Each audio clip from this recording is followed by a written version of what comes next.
Hi, and thanks for logging on to the Daily DVAR Halacha. And here's a brand new halacha for you, and it's for Wednesday, the 15th day of September, which is Erev Yom Kippur.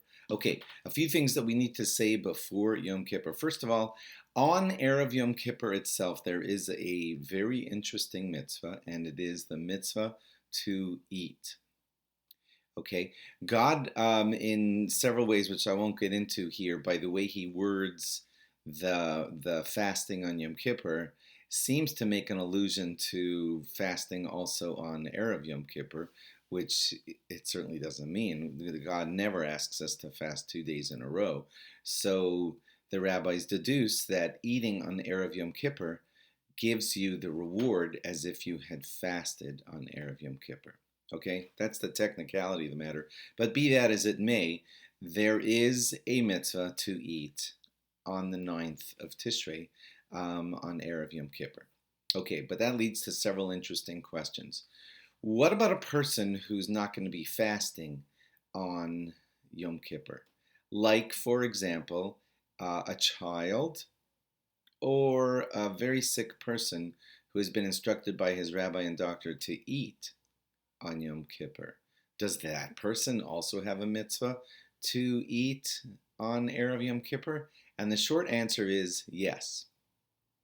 The long answer is yes, because of the following reason. We don't only eat on Erev Yom Kippur because, of course, we want to fill our stomachs so that we're going to be able to do the fast. If that were the only reason, then a sick person or a child who doesn't have the mitzvah to fast wouldn't have the mitzvah to eat on Erev Yom Kippur either. But there are other reasons given. Like they say, one of the reasons is that it honors Yom Kippur, that we eat on Erev Yom Kippur. Not just because of the fast, but eating on Erev Yom Kippur itself is an honor to the great day of Yom Kippur when we will not eat. So if you go with that kind of reasoning, and it's not just to fill your empty stomach of the 10th of Tishrei that we eat on the 9th of Tishrei, it's not just for that reason, then okay, then a sick person and a child should also be encouraged to eat on Erev Yom Kippur because that too is a mitzvah. It also leads to this interesting question. A time-bound positive command, let me repeat that, a time-bound positive command. That's a command that is a positive one. Not a don't do, but a positive one where God says to you, for example, say Shema, or, things like that. When God says to you, eat on the 9th of Tishrei, that's a time-bound positive command. And the general rule is that ladies are exempt from time-bound positive commands. If ladies are exempt from time-bound positive commands, then are ladies exempt from the mitzvah of eating on Erev Yom Kippur also? So the answer also is no, they're not exempt. Just like I had told you that a child has to eat on Erev Yom Kippur, and a person who's sick and won't be fasting on Erev Yom Kippur has to eat. A sick person who won't be eating on Yom Kippur has to eat on Erev Yom Kippur. So too, a lady who's exempt from time-bound positive commands must or has a mitzvah to eat on Erev Yom Kippur. And the reason is because the eat is different than what I told you about the sick person and the child. It's for this reason.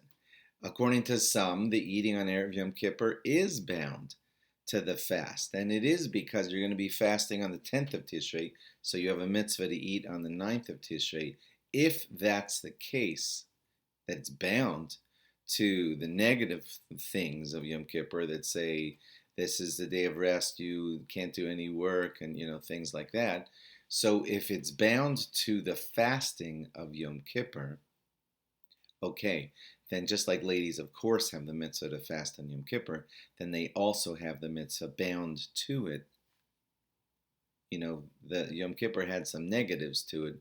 Ladies are never exempt from negative commands, generally not exempt from negative commands. So just like a lady has has to adhere to the negative command of not eating on Yom Kippur, so too she adheres to the positive mitzvah of eating on Erev Yom Kippur. Hope I didn't make that too complicated. One more thing to just tell you. Of course, I wish upon you a very meaningful fast. a very meaningful Tisha B'Av, but I want to remind you also that right after Yom Kippur, we like to show Hashem that we really meant all of our teshuvah, and therefore we like to involve ourselves with mitzvahs right after Yom Kippur. And one fantastic one that the Shulchan Aruch recommends is to go right to your sukkah and either start building it or continue building it or do some beautiful fixes to your sukkah so that you can go right from Yom Kippur right into mitzvah. Thanks for logging on. Have a very meaningful fast, a very meaningful Yom Kippur, and log on again after Yom Kippur for more.